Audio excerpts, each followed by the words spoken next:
ప్రభా ఇంకా ఘనంగా నీ బిడ్డను లేవనెత్తమని వేడుకొంచున్నాం. మీ దాసుని నూరంతల అభిషేకంతో నింపి ఆశీర్వదించి మీరే మీ కృప చూపి నడిపించమని యేసు క్రీస్తు పరిశుద్ధ నామములో అడిగి ప్రార్థించి వేడుకొంచున్నాము తండ్రి. ఆమేన్. హల్లెలూయా, హల్లెలూయా. మరి అందరు చప్పట్లు కొట్టి ఆహ్వానిస్తే అయ్యగారు వస్తాడు మన మధ్యకు. హల్లెలూయా.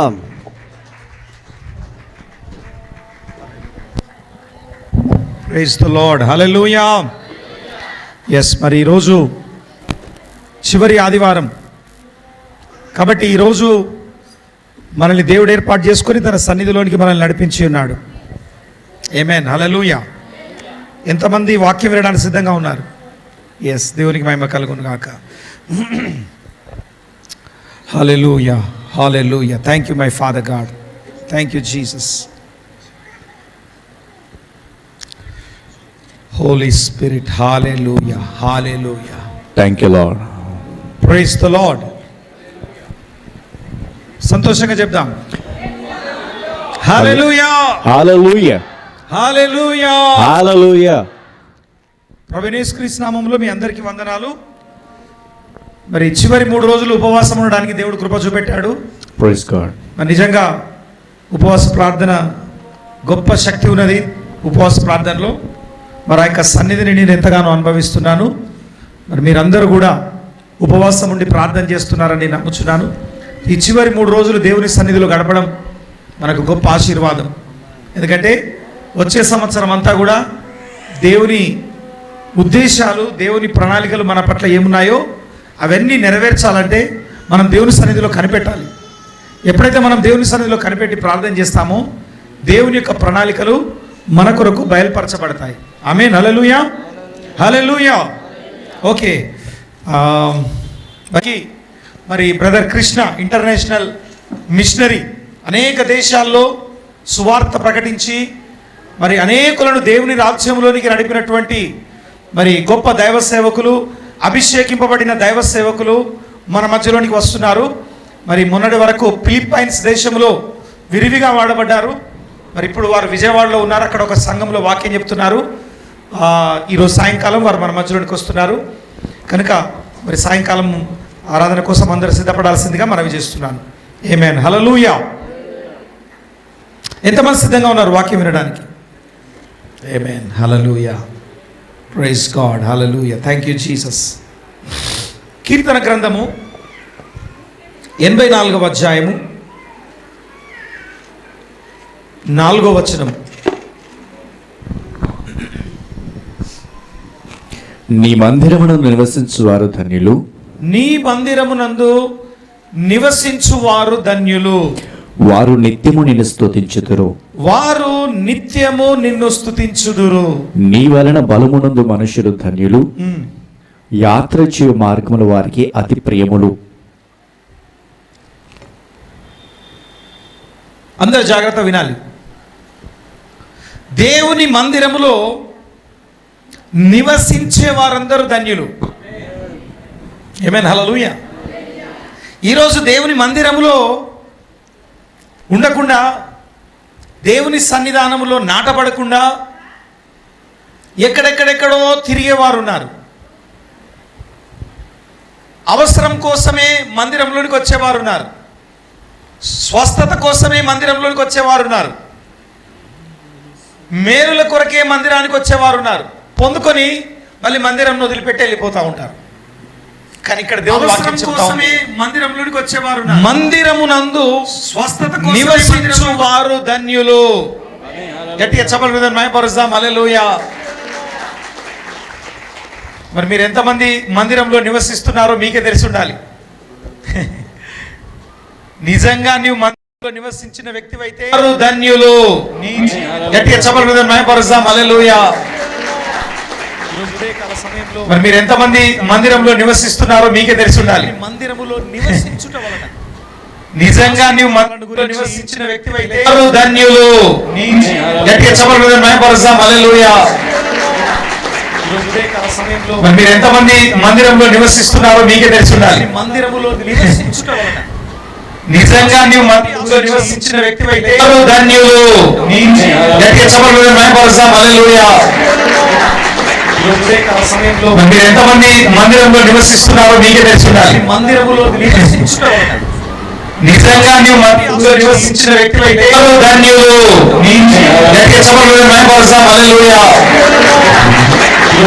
సమయంలో మీరు ఎంతమంది మందిరంలో నివసిస్తున్నారో మీకే తెలుసుండాలి. మందిరములో నివసించుకోవాలి. నిజంగా నీవు మందిరంలో నివసించిన వ్యక్తులైతే ధన్యులు. దాగి ఉన్నటువంటి మొదటి ఆశీర్వాదం ఏంటంటే దేవుని దర్శనం నీకు దొరుకుతుంది.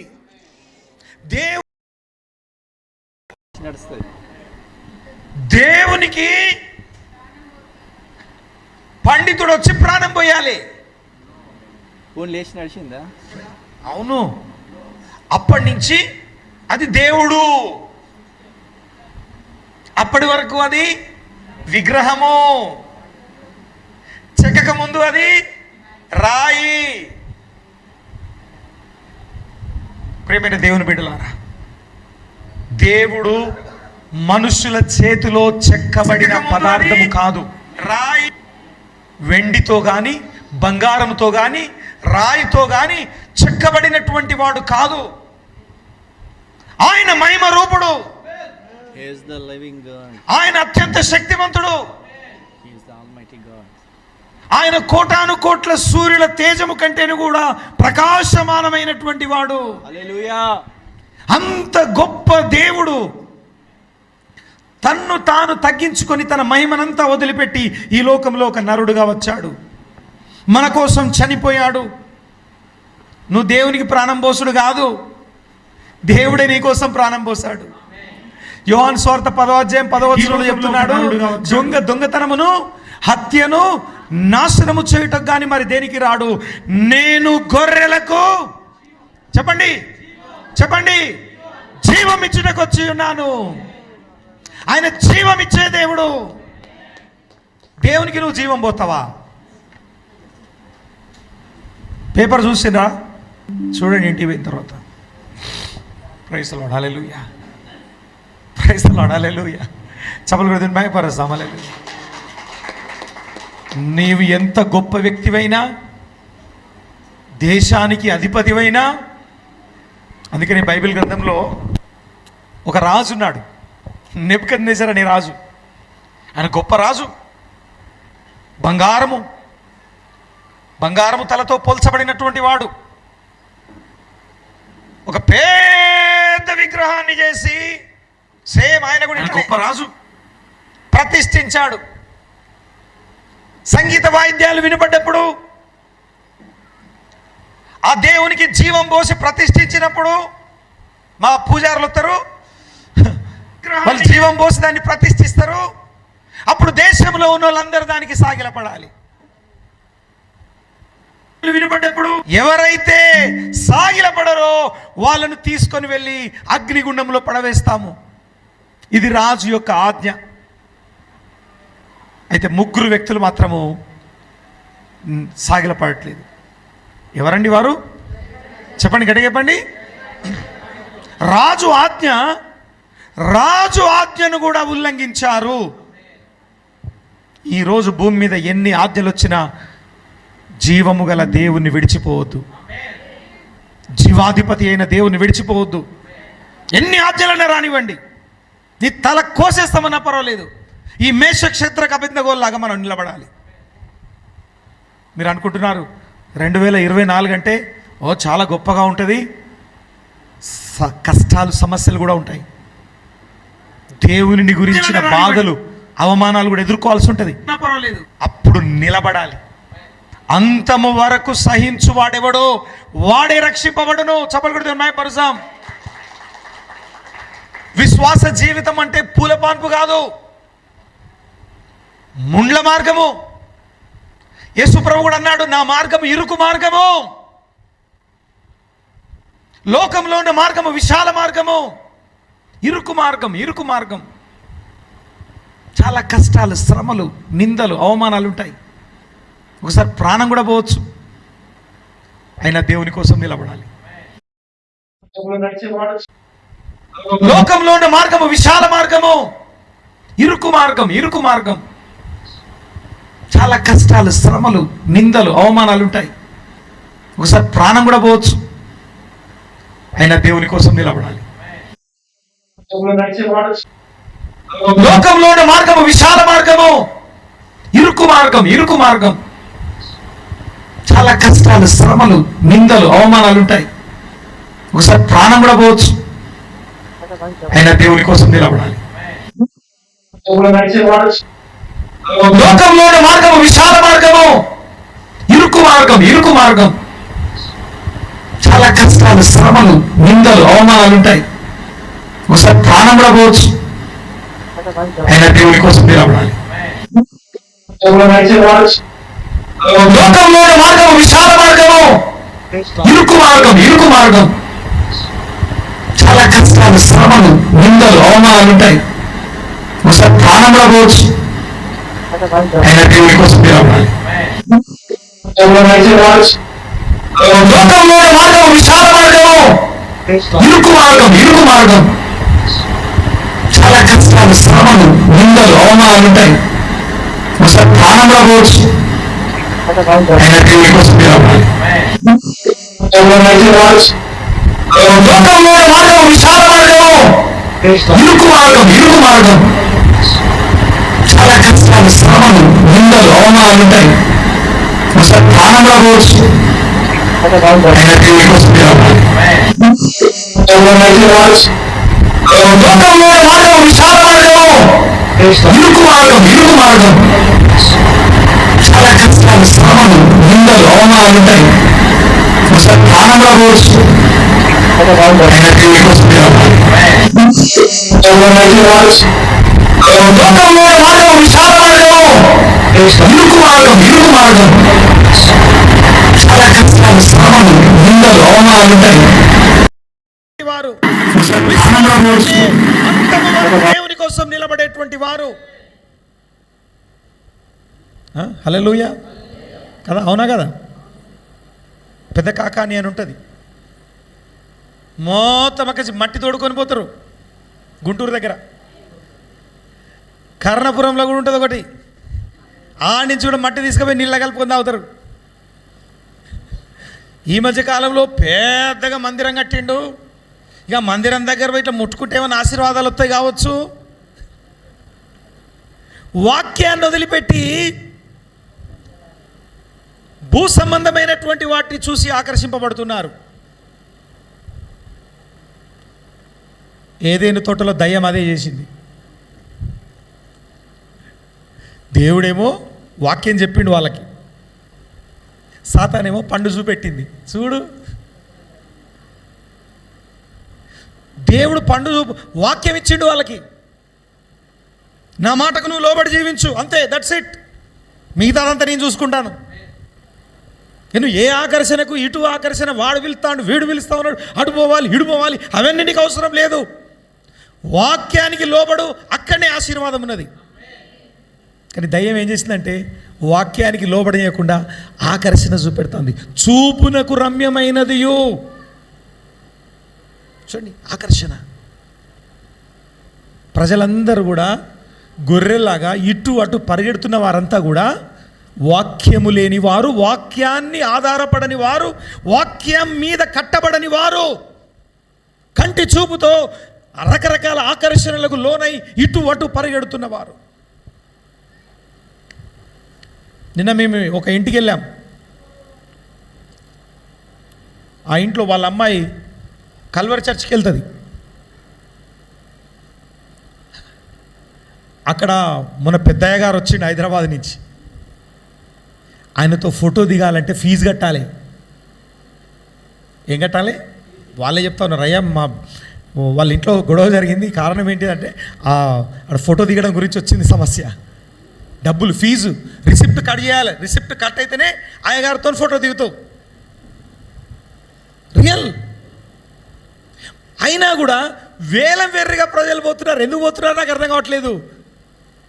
They don't depend on the word of God. వారు కంటి చూపును బట్టి, రకరకాల భౌతిక సంబంధమైన ఆకర్షణను బట్టి వెళుతున్నారు. అయితే ఈరోజు జీవము గల దేవుడు ఎక్కడుంటాడు? ఆయన మందిరంలో ఉంటాడు. ఆయన మందిరంలో మనం నాటబడిన వారంగా ఉండాలి. ఆయన మందిరములో నివసించువారు ధన్యులు. చెప్పండి, నేను దేవుని మందిరములో నివసిస్తాను. ఏం జరుగుతుంది? నివసిస్తే దేవుడు దొరుకుతాడు నీకు. దేవుని దర్శనం దొరుకుతుంది, దేవుని మహిమ దొరుకుతుంది, దేవుని ఆశీర్వాదాలు దొరుకుతాయి. దేవుడు తన మందిరంలో ఉన్నాడు. నువ్వు ఎక్కడెక్కడో తిరుగుతున్నావు. అందుకని ఎక్కడైతే 2-3 నా నామంలో కూడి ఉంటారో వారి మధ్యలో నేనున్నాను.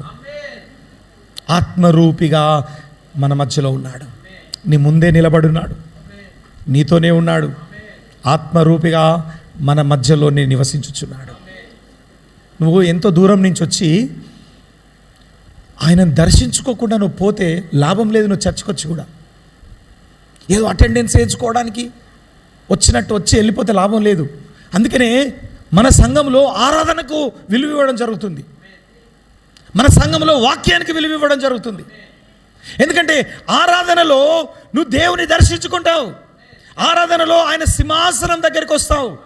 ఆయనను ముఖాముఖిగా నువ్వు దర్శించుకుంటావు. ఆమేన్, హల్లెలూయా. అయితే ప్రేమైన దేవుని బిడ్డలారా, మేషక్, షద్రక్, అబేద్నెగోలు శ్రమలలో దేవుణ్ణి చూశారు. మండుచున్న అగ్నిలో 4వ వ్యక్తిగా యేసు వాళ్ళ మధ్యలో నిలబడ్డాడు. గట్టిగా సభలు నాయపరసమాన. హల్లెలూయా, హల్లెలూయా, హల్లెలూయా. కీర్తన గ్రంథం 17వ అధ్యాయం 15వ వచనం.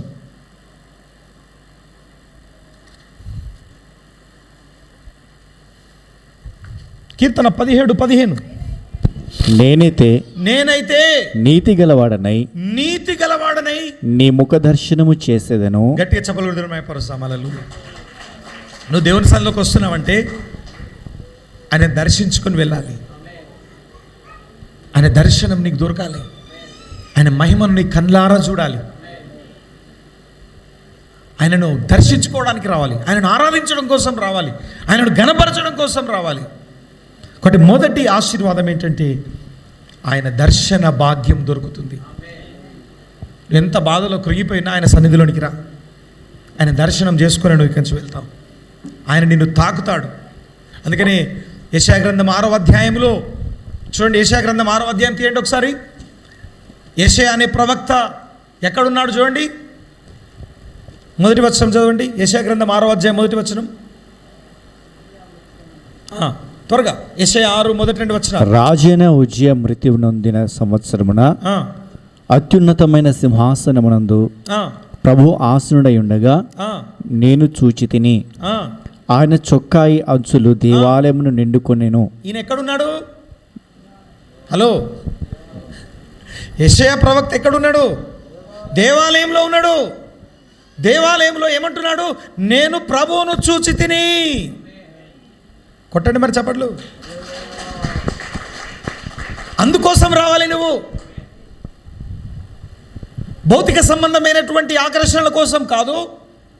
ఈ లోకంలో ఉన్నటువంటి మనుషులు రాయితో, బంగారంతో, వెండితో ప్రతిష్ఠించి నేను దేవుని దర్శనం చేసుకొని వచ్చాను, స్పెషల్ లైన్లో, క్యూ లైన్లో నిలబడి వచ్చాను, స్పెషల్ దర్శనం నాకు దొరికింది. ఏంటిదట? ఏం దొరికిందట? విఐపి దర్శనం వేరే ఉంటుంది. దాని డబ్బులు వేరే చెల్లించాలా. ఇక్కడ విఐపీలు ఎవరు లేరు. ఇక్కడ ఏమేన్ ఉన్నారా ఎవరన్నా విఐపీలు? దేవుని సన్నిధిలో విఐపీలు ఉంటారా? అందరూ విఐపీలే. అక్కడ వెనక కూర్చున్న వాళ్ళు కూడా విఐపీలే. పేదవారు విఐపీలే. బలహీనులు విఐపీలే. నీకు సరిగా వస్త్రాలు కూడా లేవచ్చు, నువ్వు విఐపీవే. You will visit God. యెషయా అంటున్నాడు, ఏమంటున్నాడు? నేను ప్రభువును, సౌండ్ అంటే పెట్టు, అత్యున్నతమైన సింహాసనమందు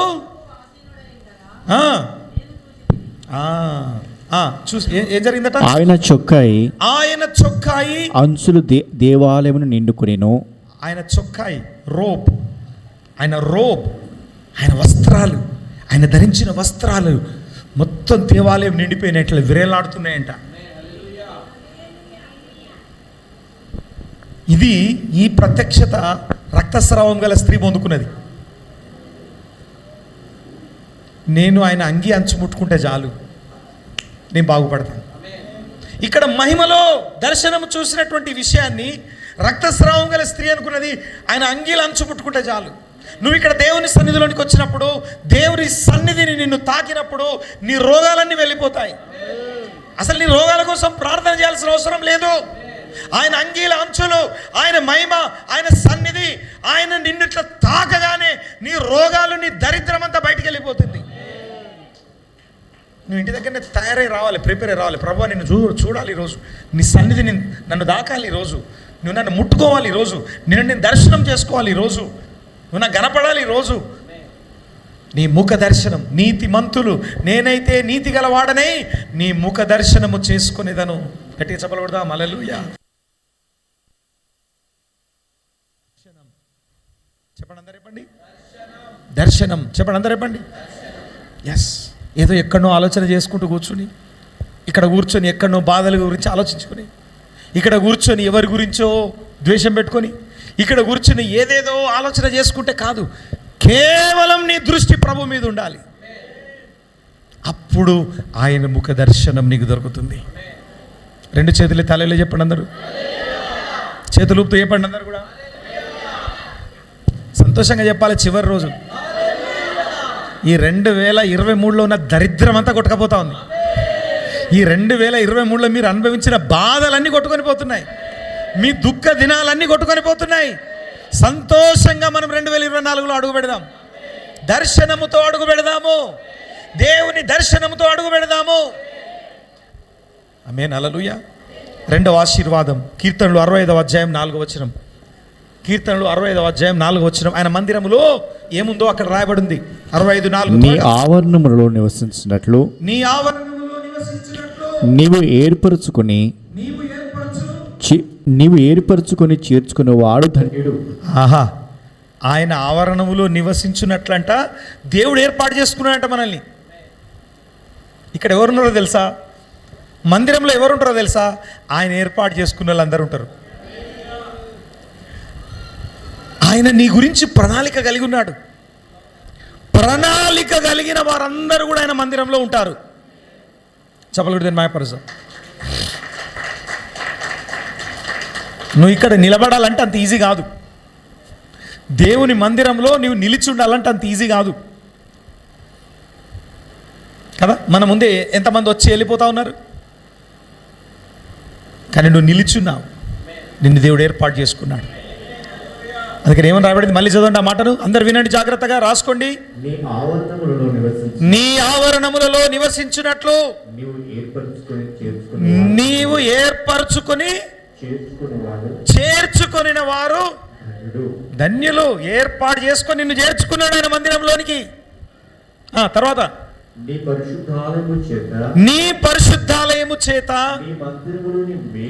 నీ మందిరములోని మేలు చేత. రెండవది ఏంటంటే మేలులు. చెప్పండి, మందిరంలో ఏమున్నాయంట? ఆయన సన్నిధానంలోనికి ఎవరైతే వస్తారో వాళ్ళకు దర్శనము, ఆయన ముఖ ప్రకాశమానము దొరుకుతుంది. రెండవది, ఆయన మందిరములో నివసించిన వారికి మేలుల చేత మేము తృప్తి పొందుతున్నామయ్యా. మందిరంలోనికి వచ్చి నేనేం మేలు పొందుకోలేదు అన్నోళ్ళు చేతులు ఎత్తండి. నేను దేవుని సన్నిధిలోకి వచ్చి, దేవుని మందిరంలోనికి వచ్చి, నిబంధన క్రైస్తవ సాహసంలోనికి వచ్చి ఏ మేలు పొందుకోలేదు. చేతులు కనబడతలేవు. ఓకే, నేను దేవుని మందిరంలోనికి వచ్చి మేలు పొందుకున్న వాళ్ళు చేతులు ఎత్తండి. నిలబడి చేతులు ఎత్తండి, నిలబడి చేతులు ఎత్తండి, నిలబడి దేవుని మహిమపరచండి. చప్పట్లు కొడుతూ దేవుని మహిమపరచండి. కొట్టని గట్టిగా చప్పట్లు. దేవుని మందిరములో మేలున్నాయి, మేలులతో నిన్ను తృప్తిపరచుచున్నాడు. ఎవరైతే మందిరములో నాటబడి ఉన్నారో తప్పకుండా వారికి మేలు జరుగుతాయి. తప్పకుండా మేలులతో దేవుడు తృప్తిపరుస్తాడు. ఈ రోజు ఇక్కడ ఎంతమంది అయితే బాధతో, దుఃఖముతో, బలహీనతలతో వచ్చారో ఆయన మేలుతో నిన్ను తృప్తిపరచునుగాక. చెప్పండి, మీ పక్క వాళ్ళు చెప్పండి, దేవుని మందిరము మేలుతో దేవుడు నిన్ను తృప్తిపరచునుగాక.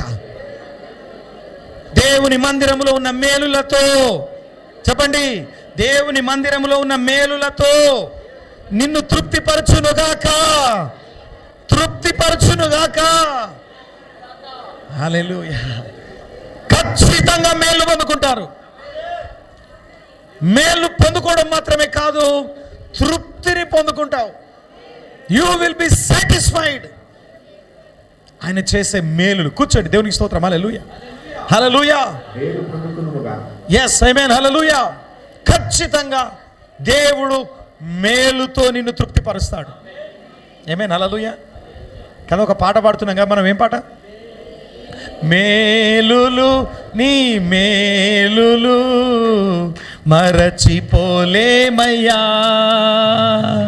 మేలులు నీ మేలులు మరచిపోలేమయ్యా.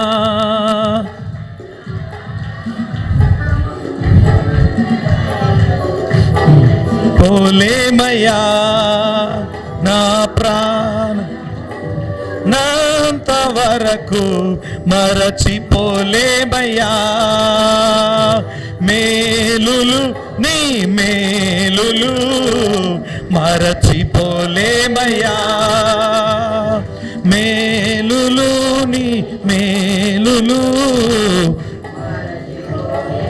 యా. అగ్నిలో ఉన్నను కాలిపోలేదయ్యా, జలములలో వెళ్ళినా మునిగిపోలేదయ్యా,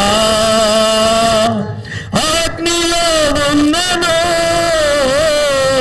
కాలిపోలేద. చప్పట్లు వినపడతలేవు.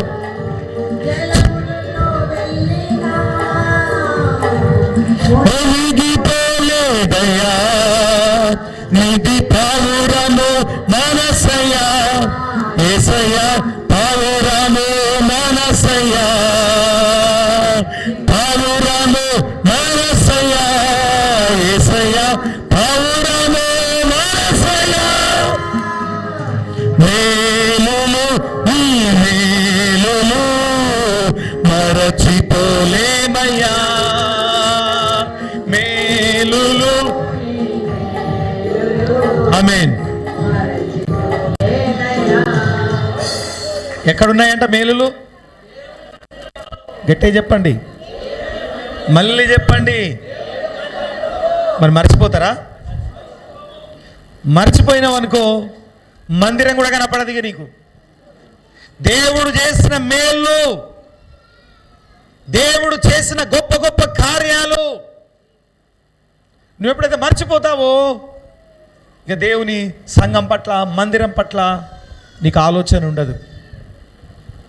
ఒకసారి మన చర్చికి వచ్చేది ఒక కుటుంబం. వాళ్ళ ఇంట్లో ఒక నలుగురు ఉన్నారు. ఆ నలుగురికి పెళ్ళిళ్ళు కాలేదు. ఎందుకంటే ముందు పెద్దోళ్ళది పెళ్ళి అయితేనే కదా మిగతా వాళ్ళందరూ అయ్యేది. ఈ పెద్ద ఆమె వయసే సుమారు 30 సంవత్సరాలు ఉంటుంది. ఇంకెబో ఉంటుంది. అయితే వారు మన చర్చికి వస్తూ ఉన్నారు. వ్యక్తిగతంగా దేవుడు వాళ్ళ జీవితంలో ఎన్నో ఆశీర్వాదాలు ఇచ్చాడు. అలాగే భౌతికంగా పాలిటిక్స్లో కూడా వారిని దేవుడు ఆశీర్వదించాడు. ఈ అమ్మాయి పెళ్లి కోసం బాగా ప్రార్థన చేసేది. వాళ్ళ ఇంటికి పోయినప్పుడల్లా వాళ్ళ అమ్మాయి ఏడ్చుకుంటూ చెప్పేది, అయ్యా మా బిడ్డ పెళ్ళి అయితే లేదు, ప్రార్థన చేయండి. ఆమె వయస్సు ఎక్కువైపోయింది, ముదురు ముఖం వచ్చేసింది, పెళ్ళి అయితే లేదు, ఎవరు చేసుకోవట్లేదు. 35 అట్లున్నట్టున్నాయి, 35 ఐ థింక్. అయితే అద్భుతమైన రీతిలో మన సంఘం వాళ్ళ ద్వారానే ఆ అమ్మాయికి ఒక పెళ్లి సంబంధం కుదిరి పెళ్లి జరిగింది. ఈమె పెళ్ళి ఎప్పుడైతే అయిందో మిగతా వాళ్ళందరి పెళ్ళిళ్ళు అయినాయి. ఈ పెళ్ళిళ్ళని ఎప్పుడైనాయో సంఘానికే పని చేసింది వాళ్ళు. ఎందుకంటే అయిపోయింది, కామ్ హోగే, మా పనులన్నీ అయిపోయినాయి, తీరినాయి. ఇక మేము ఇప్పుడు దేవుని మందిరానికి వెళ్ళాల్సిన అవసరం లేదు. వీళ్ళని ఏమంటారంటే యూజ్ అండ్ త్రో అంటారు. వీళ్ళని వాడుకొని వదిలేసేవారు. కాబట్టి సంఘము అలా ఉండకూడదు. దేవుడు చేసిన మేళ్లను మర్చిపోవద్దు. అందుకనే సంఘం పట్ల కృతజ్ఞత కలిగి ఉండాలి, మందిరం పట్ల ప్రేమ కలిగి ఉండాలి. అందుకని 84వ కీర్తన మొదటి వచనం ఏమన్నా చూడండి, అక్కడ మొదటి వచనం 84వ కీర్తన మొదటి వచనం, సైన్యములకు అధిపతి యెహోవా, యెహోవా నీ నివాసములు ఎంత రమ్యములు, నీ నివాసములు ఎంత రమ్యములు. చూడండి, ఆయన మందిరాన్ని పొగుడుతున్నాడు. మందిరం అంటే ఏంటిదండి? దేవుడు నివసించే చోటు. ఎంత రమ్యములు, హౌ బ్యూటిఫుల్ ఇట్ ఈస్. మరి మందిరం గురించి మీకు భారం ఉందా? ఇంతకుముందు లావణ్య సిస్టర్ వచ్చి సాక్ష్యం చెప్పింది. విశ్వాసంతో ప్రార్థన చేయాలి. మనకు సొంత స్థలంలో మనం అడుగు పెట్టాలంటే రోజు ఒక అర్ధ గంట ప్రార్థన చేయాలి. నిజంగా మందిరం గురించి నీకు భారం ఉంటే నువ్వు ప్రార్థన చేస్తావు. మనం మందిరం ద్వారా మేలు పొందుకోవడం మాత్రమే కాదు, మందిరానికి మనము కృతజ్ఞత కలిగి కార్యాలు చేసేవారిగా ఉండాలి. మందిరం విషయంలో రుణపడి ఉండాలి. మందిరంలో ఏమున్నది, ఏమి లేదు, ఏ విధంగా మనం ముందుకు తీసుకెళ్ళాలి అని ఒక బాధ్యత కలిగిన వారుగా ఉండాలి. ఎంతమందికి ఉందండి మందిరాన్ని గురించి బాధ్యత? నిజంగా చెప్పాలి. నేను వస్తున్నాను, కూర్చుంటున్నాను, వాక్యం వింటున్నాను, ప్రేయర్ చేయించుకుంటున్నాను, ఆశీర్వాదాలు పొందుకుంటున్నాను, తుర్రున వెళ్ళిపోతున్నాను. కానీ నాకు రెస్పాన్సిబిలిటీ ఉందా మందిరాన్ని గురించి? దేవుని మందిరం కొరకు, దేవుని యొక్క సంఘం కొరకు నువ్వు ఏ కార్యాలైతే చేస్తావో అవి దేవుడు విడిచిపెట్టాడు. నువ్వు పరలోక రాజ్యములో ధనాన్ని సమకూర్చుకుంటున్నావు. పరలోక రాజ్యంలో ధనాన్ని సమకూర్చుకోవాలంటే ఈ భూమి మీద దేవుని మందిరం కొరకు కార్యాలు చేయాలి.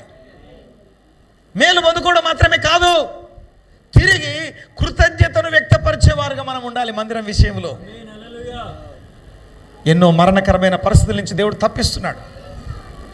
సంఘం యొక్క ప్రార్థన, సంఘము యొక్క దేవుడిచ్చిన అభిషేకము ద్వారా, దేవుని యొక్క వాక్యము ద్వారా ఆదరింపబడుతున్నాం, అభిషేకం పొందుకుంటున్నాం, స్వస్థతలు పొందుకుంటున్నాం, ఆశీర్వదింపబడుతున్నాం.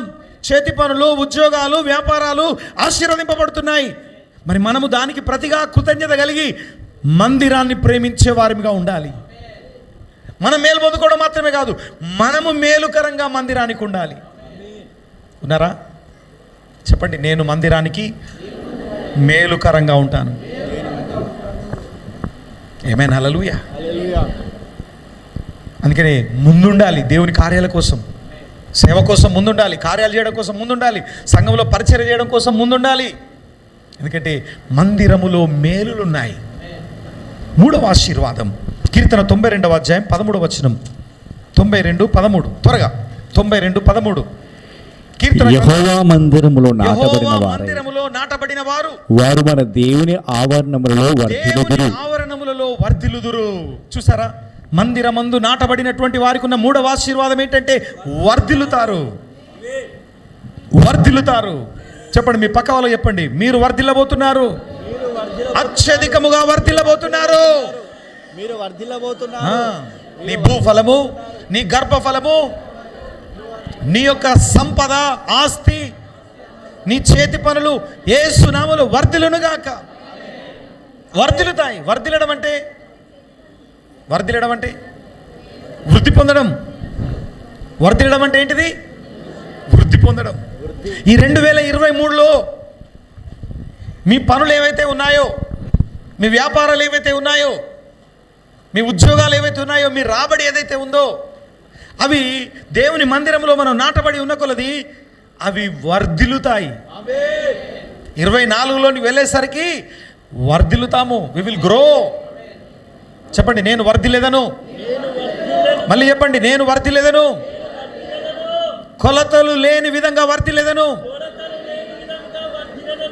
బైబిల్ గ్రంథంలో యోసేపు వర్ధిల్లాడు, అబ్రహాము వర్ధిల్లాడు. కట్టుబట్టలతో దేవుడు చూపెట్టిన దేశానికి వెళ్ళమన్నప్పుడు వెళ్ళాడు.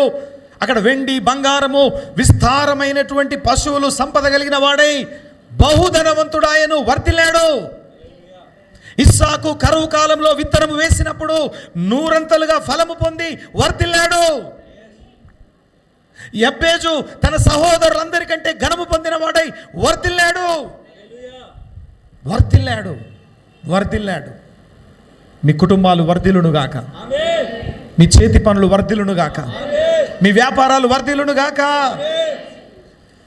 ఎలాగా? కొలతలు లేనంతగా.